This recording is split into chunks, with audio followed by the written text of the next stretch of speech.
With virtual events, some of the things that have been difficult for a lot of organizers is figuring out how to replicate the networking element of the in-person events.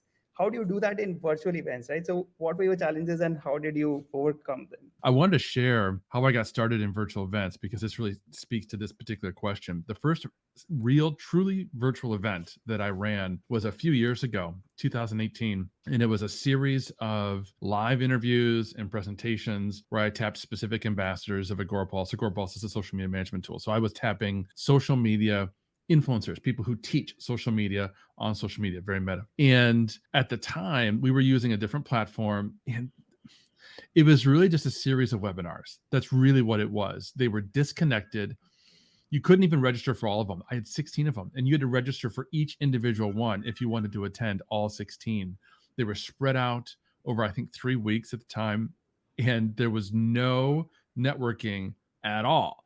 You just showed up. You could leave comments. I think I could view comments, but you really weren't meeting anybody else. It was just you passively listening to whatever speaker I picked and hopefully learning something and not really engaging with the other attendees. So fast forward over the next few years, creating that kind of event experience became a big part of my role at Agorapulse. But I stopped using that kind of platform. It was just a series of standalone webinars. And I started exploring what else was out there. I come from a live video background. I've been doing live video for 10 years now, starting with Google Plus Hangouts on Air. And so I know the importance of having interaction with the audience. I know, for instance, if I'm speaking and I see Shade is in the comments, she's asking questions, and I say, "Hey, Shade, that's a great question. Let me answer that for you." She's going to feel, not to be presumptuous, but she's going to feel a little special for being called out, right?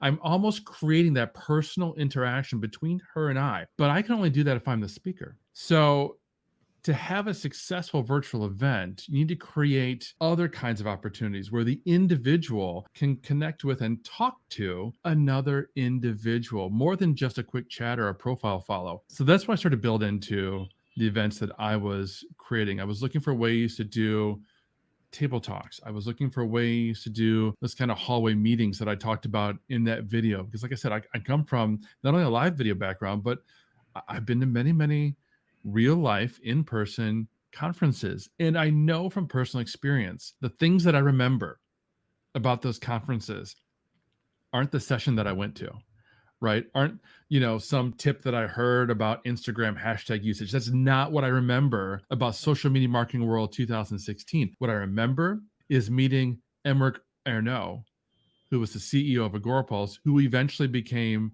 my boss. He didn't hire me that day. It was 2 years later, right? But that was the kind of magical moment that happened for me in 2016. And fast forward 2 years, became an employee of that particular company. And there's all kinds of other magical moments that have happened for me personally that I associate in my mind with a specific event, which means I'm associating that positive experience with the brand that put on the event.